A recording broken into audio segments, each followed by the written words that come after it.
ನೋಡ್ತಾ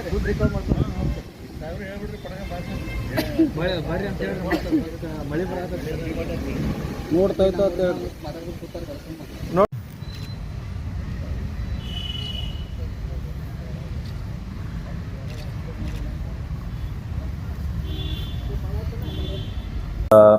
ಬಹಳಷ್ಟು ಕೆಲವು ಲ್ಯಾಂಡ್ ರಿಲೇಟೆಡ್ ಕೇಸಸ್ ರಿಪೋರ್ಟ್ ಆಗಿವೆ. ಅದರಲ್ಲಿ ಫೇಕ್ ಇಂಪರ್ಸನೇಷನ್ ಮಾಡಿ ಬೇರೆಯವ್ರದ್ದು ಲ್ಯಾಂಡ್ ಬೇರೆಯವರಿಗೆ ಮಾರಾಟ ಮಾಡುವುದು, ಅದರಲ್ಲಿ ದುಡ್ಡು ಮಾಡುವುದು, ಫೇಕ್ ಡಾಕ್ಯುಮೆಂಟ್ ಸೃಷ್ಟಿಸುವುದು, ಫೋರ್ಜರಿ ಮಾಡುವುದು ಅಂತ ಕೆಲವು ಪ್ರಕರಣಗಳು ದಾಖಲಾಗಿರ್ತವೆ. ಇದು ಇತ್ತೀಚಿನ ದಿನಗಳಲ್ಲಿ ನಾವು ಆ ಪ್ರಕರಣವನ್ನು ಬಹಳ ಗಂಭೀರವಾಗಿ ಪರಿಗಣಿಸಿ ಇಮಿಡಿಯೇಟ್ ಅದರಲ್ಲಿ ನಾವು ಸಾಕಷ್ಟು ಕೇಸಸ್ ಭೇದಿಸುವುದರಲ್ಲಿ ಸಹ ಯಶಸ್ವಿ ಆಗಿರ್ತೀವಿ. ಇದರಲ್ಲಿ ಕೆಲವು ಕೇಸ್ಗಳನ್ನು ಹೇಳಬೇಕಾದ್ರೆ 19 ಜೂನ್ ರಂದು ಕ್ರೈಮ್ ನಂಬರ್ 63/24 ಇದರಲ್ಲಿ ಕಂಪ್ಲೇನೆಂಟ್ ನೀಲವ್ವ ನಿರ್ವನ್ ಶೆಟ್ಟಿ 70 ವರ್ಷ ವಯಸ್ಸದವರು, ಅವರಿಗೆ ಇಂಪರ್ಸನೇಷನ್ ಯಾರು ಮಾಡಿ ಅವತ್ತು 10 ಗುಂಟೆ ಜಮೀನನ್ನು ಬೇರೆಯವರಿಗೆ ಮಾರಾಟ ಮಾಡಿದ್ದಾರೆ ಅಂತ ಕಂಪ್ಲೇಂಟ್ ಬಂದಿರುತ್ತದೆ. ಅದಕ್ಕೆ ತಕ್ಕಂತೆ ನಾವು ಒಂದು FIR ಸಹ ಆದರ್ಶ್ ನಗರ್ ಪೊಲೀಸ್ ಠಾಣೆಯಲ್ಲಿ ದಾಖಲು ಮಾಡಿದ್ದೀವಿ. ಈ ಕೇಸಲ್ಲಿ ಬಹಳ ಚುರುಕಾಗಿ ತನಿಖೆ ನಡೆಸಿ ಈಗಾಗಲೇ 3 ಜನರಿಗೆ ದಸ್ತಗಿರಿ ಮಾಡಲಾಗಿದೆ. ಅವ್ರು JC ಸಹ ಹೋಗಿದ್ದಾರೆ. ಒಬ್ಬ ಶಂಕರ್ ಚವಾನ್ ರೆಸಿಡೆಂಟ್ ಆಫ್ ಭೂತ್ನಾಳ್ ತಾಂಡ, ಇನ್ನೊಬ್ಬ ಭೀಮರಾಯ್ ಕಟ್ಟಿಮನಿ, ಮತ್ತು ಬಾಂಡ್ ರೈಟರ್ ನಾಗಪ್ಪ ಕೋಲ್ಕರ್, ಈ 3 ಜನರಿಗೆ ನಾವು ದಸ್ತಗಿರಿ ಮಾಡಿದ್ದೀವಿ. ಇದರಲ್ಲಿ ಕೆಲವು ಇನ್ನೂ ಜನ ಭಾಗಿಯಾಗಿರ್ತಾರೆ ಮತ್ತು ಅವರಿಗೆ ಸಹ ನಾವು ಐಡೆಂಟಿಫೈ ಮಾಡಿದ್ದೀವಿ. ಈಗ ಕೆಲವು ಜನ ಅಬ್ಸ್ಕಾಂಡಿಂಗ್ ಇದ್ದಾರೆ, ಅವರಿಗೆ ಹುಡುಕಾಡಲಿಕ್ಕೆ ಸಹ ಪ್ರಯತ್ನ ನಡೀತಾ ಇದೆ. ಈ ಲೇಡಿ ಇಂಪರ್ಸನೇಷನ್ ಮಾಡಿದವರು ಅವರು ಸಹ ಮಹಾರಾಷ್ಟ್ರ ಮೂಲದವರು, ಅವರಿಗೆ ಸಹ ಪತ್ತೆ ಹಚ್ಚಲಿಕ್ಕೆ ಪ್ರಯತ್ನ ನಡೀತಾ ಇದೆ. ಅವರಿಗೆ ಸಹ ಅರೆಸ್ಟ್ ಮಾಡ್ತೀವಿ.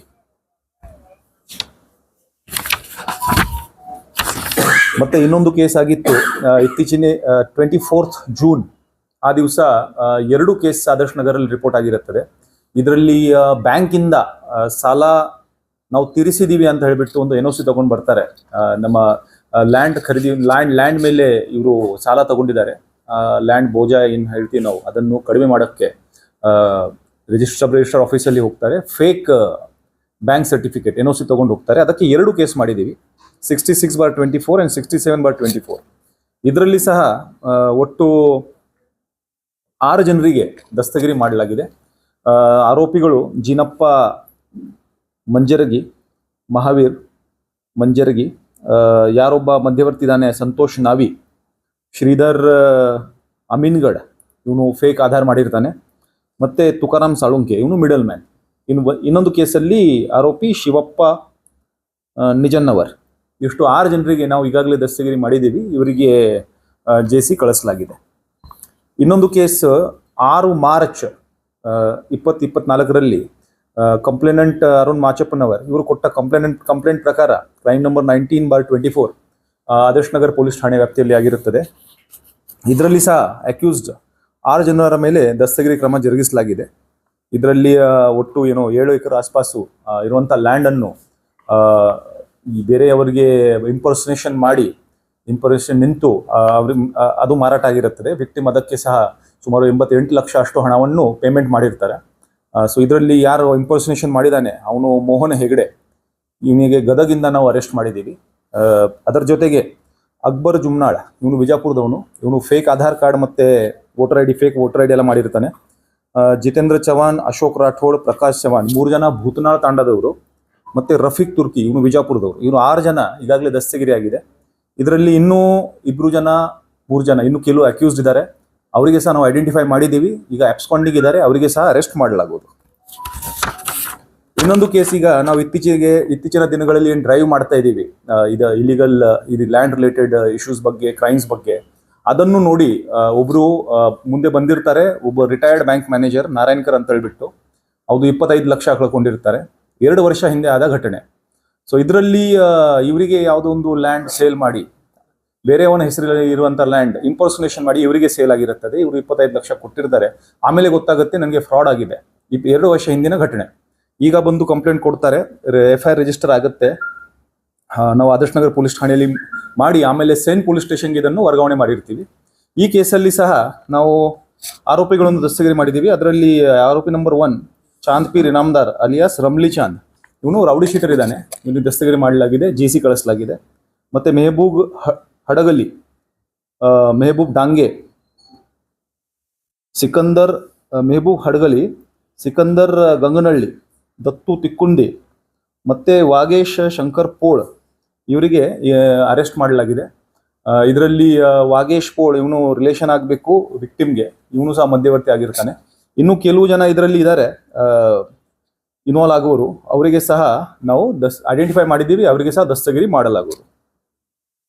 ಈ ಎಲ್ಲ ಕೇಸಸ್ಗಳಲ್ಲಿ ಯಾವುದೋ ಒಂದು ಲ್ಯಾಂಡ್ ಪಾರ್ಸಲ್ ಇರುತ್ತದೆ, ವಿಕ್ಟಿಮ್ ಯಾರ ಹೆಸರಲ್ಲಿ ಲ್ಯಾಂಡ್ ಇದೆ ಆ ಮನುಷ್ಯ ಇಲ್ಲಿ ಇರೋದಿಲ್ಲ ಅಥವಾ ವಯಸ್ಸಾಗಿದೆ ಅಥವಾ ರೆಗ್ಯುಲರ್ ಆಗಿ ಹೋಗಿ ಲ್ಯಾಂಡ್ ನೋಡ್ಕೊಳ್ಳಲ್ಲ ಅಂತ ಜಮೀನನ್ನು ಐಡೆಂಟಿಫೈ ಮಾಡಿ ಆ ಜಮೀನನ್ನು ಆ ವ್ಯಕ್ತಿ ಬದಲಾಗಿ ಬೇರೆಯವರಿಗೆ ಇಂಪರ್ಸನೇಟರ್ ಅಲ್ಲಿ ನಿಲ್ಲಿಸಿ ಒಂದು ಮನುಷ್ಯ ಸೃಷ್ಟಿ ಮಾಡಿ ಅವನಿಗೆ ಮಾರಾಟ ಮಾಡಿರೋದು ಈಗ ಕಂಡು ಬರುತ್ತದೆ. ಇನ್ನೂ ಕೆಲವು ಕೇಸಸ್ ಇದಾವೆ, ನಾವು ಇನ್ವೆಸ್ಟಿಗೇಷನ್ ಮಾಡ್ತಾ ಇದ್ದೀವಿ. ಅದರಲ್ಲಿ ಸಹ ಆರೋಪಿಗಳನ್ನು ನಾವು ಒಂದು ಹಂತಕ್ಕೆ ಬಂದಿದೆ, ಅದನ್ನು ನಾವು ಬೇರೆಯಾಗಿ ಮತ್ತೆ ಡಿಟೆಕ್ಟ್ ಆದ ನಂತರ ಬ್ರೀಫ್ ಮಾಡ್ತೀನಿ. ಈಗಾಗಲೇ ಈ ವಿಷಯದಲ್ಲಿ ಮಾನ್ಯ ಉಸ್ತುವಾರಿ ಸಚಿವರ ನೇತೃತ್ವದಲ್ಲಿ ಒಂದು ಸಭೆನೂ ನಡೆದಿತ್ತು. ಅದರಲ್ಲಿ ಎಲ್ಲ ಇಲಾಖೆಗಳಿಗೆ ಸಹ ಸೂಚನೆ ನೀಡಲಾಗಿದೆ. ಜಿಲ್ಲಾಡಳಿತ ಸಹ ಇದರಲ್ಲಿ ಬಹಳ ಸೀರಿಯಸ್ ಆಗಿ ಪರಿಗಣಿಸಿದೆ.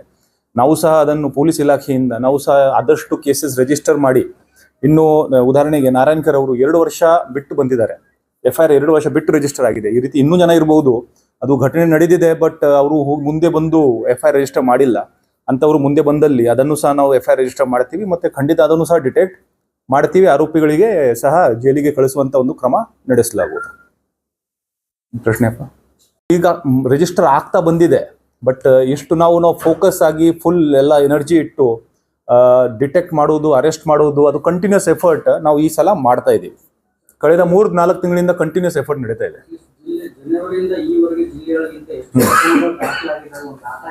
ಡೇಟಾ ನೋಡ್ರಿ, ಈಗಲೇ ನಾನು ಹೌದು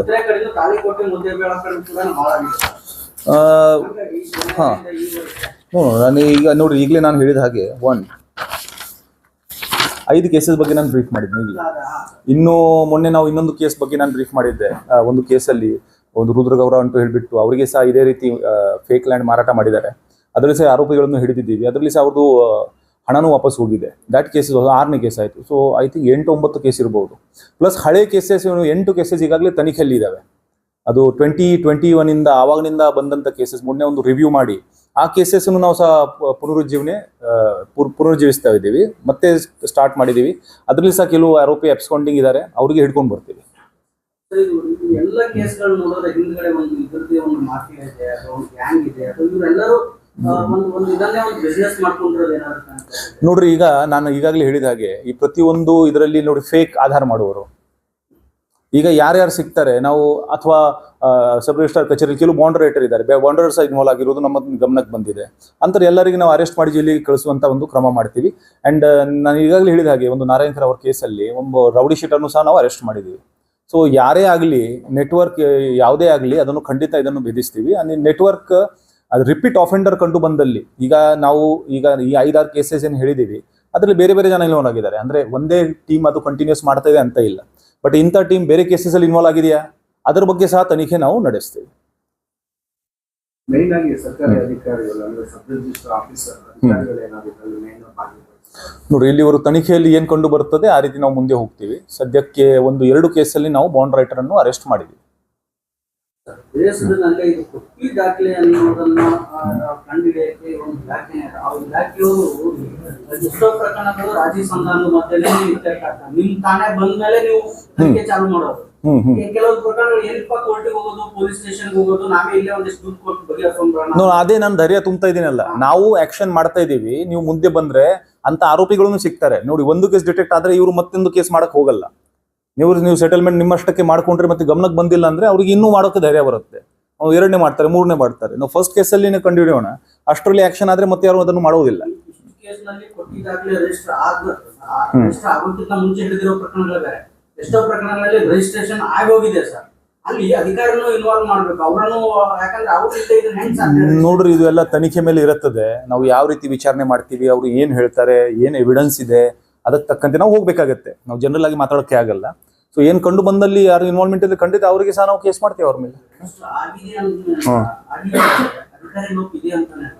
ನೋಡ್ರಿ, ಅದ್ರ ಬಗ್ಗೆ ಮಾತಾಡೋಕೆ ಆಗುತ್ತೆ. Criminal investigation we are talking about. ಯಾರು ಇಂಪರ್ಸನೇಷನ್ ಮಾಡಿದಾನೆ, ಈ ಸಿಸ್ಟಮ್ ಅಲ್ಲಿ ಏನಾದ್ರು ಬೆನಿಫಿಟ್, ಏನು ಫ್ಲಾ ಇರ್ತವೆ, ಅಥವಾ ಏನಾದ್ರು ವೀಕ್ ಪಾಯಿಂಟ್ ಇರ್ತವೆ, ಅದನ್ನೇ ಬೆನಿಫಿಟ್ ಮಾಡಿ ಇವರು ಚೀಟಿಂಗ್ ಮಾಡಿರ್ತಾರೆ. ಆಯ್ತು, ಅದನ್ನು ಹಿಡಿತೀವಿ ನಾವು. ಸರ್ ಇಲ್ಲಿವರೆಗೆ ಯಾವ್ದಾದ್ರು ಶಿಕ್ಷೆ ಆಗಿದೆನಾ ಸರ್ ಈ ಅದು ಟ್ರಯಲ್ ಕೇಸಸ್ ನೋಡ್ಬೇಕಪ್ಪ. ಅದರಲ್ಲಿ ನಾವು ಎವಿಡೆನ್ಸ್ ಪಕ್ಕ ಕಲೆಕ್ಟ್ ಮಾಡಿ ಚಾರ್ಜ್ ಶೀಟ್ ಮಾಡ್ತೀವಿ. ಸರ್ ಅವರಿಗೆ ಕಾನೂನಿನ ಭಯನೇ ಇಲ್ಲ ಅಂತಂದ್ರೆ ಶಿಕ್ಷೆ ಆಗಲ್ಲ ಅಂತಂದ್ರೆ ಅವ್ರು ಮತ್ತೆ ಟ್ರಯಲ್ ಮಾಡ್ತಾರೆ ಹೋಗ್ತಾರೆ. ಅದು ಬೇರೆ ವಿಚಾರಪ್ಪ. ಅದನ್ನು ನಾವು ಅದಕ್ಕೆ ಟ್ರಯಲ್ ನಡೆಸಬೇಕಾಗತ್ತೆ, ಎವಿಡೆನ್ಸ್ ಪ್ರೆಸೆಂಟ್ ಮಾಡಬೇಕಾಗತ್ತೆ. These are cheating cases. You understand one thing, these are cheating cases. ಇದು ಭೂ ಹಗರಣ ಅನ್ನೋದು ಬಹಳ ಹಳೆಯಿಂದ ಬಂದಿದ್ದು. ನಾನು ಹಿಂದೆ ತುಂಬಾ ಕೇಳಿದ್ದೀನಿ, ಒಂದೆರಡು ಆರ್ಟಿಕಲ್ ಮಾಡಿದ್ದೇನೆ. ಬಟ್ ಇದು ಕಾಗದ ಪತ್ರಗಳು ಇರೋದ್ರಿಂದ ಪೊಲೀಸ್ ಸ್ಟೇಷನ್ ನಾನೇ ಕರ್ಕೊಂಡು ಹೋದಾಗ ಕೆಲವರಲ್ಲಿ ಏನಂದ್ರು ಪೊಲೀಸ್ ಆಫೀಸರ್ಸ್, ಇದು ಕೋರ್ಟಿಗೆ ಸಂಬಂಧಪಡ್ತದೆ, ಯಾಕಂದ್ರೆ ಎಲ್ಲ ಕಾಗದ ಪತ್ರಗಳು ಅವ್ರದ್ದು ಇರ್ತದೆ, ನೀವು ಹೆಂಗಾಯ್ತು ನೋಡಿ, ನೀವು ಅಂಡರ್ಸ್ಟ್ಯಾಂಡ್ ಒನ್ ಥಿಂಗ್, ಇದರಲ್ಲಿ ಕ್ರಿಮಿನಲ್ ಆಫೆನ್ಸ್ ಇಸ್ ಇಂಪರ್ಸೋನೇಷನ್, ಫೋರ್ಜರಿ. ಇದು ನಾವು ಸಿವಿಲ್ ಡಿಸ್ಪ್ಯೂಟ್ ಬಗ್ಗೆ ಮಾತಾಡ್ತಾ ಇಲ್ಲ, ಅದು ಮಿಸ್ಗೈಡ್ ಆಗುವಂತ ಅವಶ್ಯಕತೆ ಇಲ್ಲ. ಸಿವಿಲ್ ಡಿಸ್ಪ್ಯೂಟ್ ಬೇರೆ ಇರ್ತದೆ, ಇಲ್ಲಿ ಕ್ರೈಮ್ ಆಗಿದೆ ಅಲ್ಲ. ಬೇರೆ ಯಾವ ಹೆಸರಿನಲ್ಲಿ ಇರುವಂತ ಹೊಲವನ್ನು ಬೇರೆಯವನು ನಿಂತು ಇಂಪರ್ಸೋನೇಷನ್ ಮಾಡಿ ಫೋರ್ಜರಿ ದಾಖಲೆ ಸೃಷ್ಟಿ ಮಾಡಿ ಸೇಲ್ ಮಾಡಿದ್ರೆ ಕ್ರೈಮ್ ಆಗಿದೆ.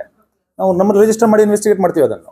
ಈಗ ಮುಂದಿಂದು ಇಂಥವ್ರು ಬಹಳ ಜನ ಇದ್ದಾರೆ ಸರ್ ಹೊರಗಡೆ ಎದುರ್ಕೋತಾರೆ. ಕರೆಕ್ಟ್, ಅದೇ ಕೋರ್ಟ್ ಕಚೇರಿ ಎಲ್ಲ ಅಡ್ಡಾಡೋದು ಈಗ ಹೇಳಿದ್ರಲ್ಲ ಹಾಗೆ ಅಂತ ಹೇಳಿ. ಈಗ ಅವ್ರಿಗೆ ನೀವು ಏನ್ ಹೇಳೋದು? ಬಟ್ ಲಾಸ್ ಆಗಿದೆ. ಫಾರ್ ಎಕ್ಸಾಂಪಲ್, ಇವರು 25 ಲಕ್ಷ ಕಳ್ಕೊಂಡಿದ್ದಾರೆ. ರಿಟೈರ್ಡ್ ಮನುಷ್ಯ 25 ಲಕ್ಷ ಕಳ್ಕೊಂಡಿದ್ದಾರೆ. ಏನೋ ಸೇವಿಂಗ್ ಆಗಿರುತ್ತೆ. ರಿಟೈರ್ಡ್ ಆದ ನಂತರ ಹಣವನ್ನು ಇಟ್ಟು ನಾವು ಲ್ಯಾಂಡ್ ಖರೀದಿ ಮಾಡುವಂತ ಪ್ಲಾನ್ ಮಾಡಿರ್ತಾರೆ. ಮತ್ತೆ ಅವ್ರದೇ ಹೋಗಿದೆ, ಮತ್ತೆ ಏನ್ ಪ್ರಯೋಜನ? ನೀವು ಹಣ ವಾಪಸ್ ಹೇಗೆ ಬರ್ತದೆ? ರಿಕವರಿ ಆಗ್ಬೇಕು. ನೀವು ಕೇಸೇ ಮಾಡಿಲ್ಲ ಅಂದ್ರೆ ಯಾರು ಕೊಡ್ತಾರೆ ನಿಮ್ಗೆ?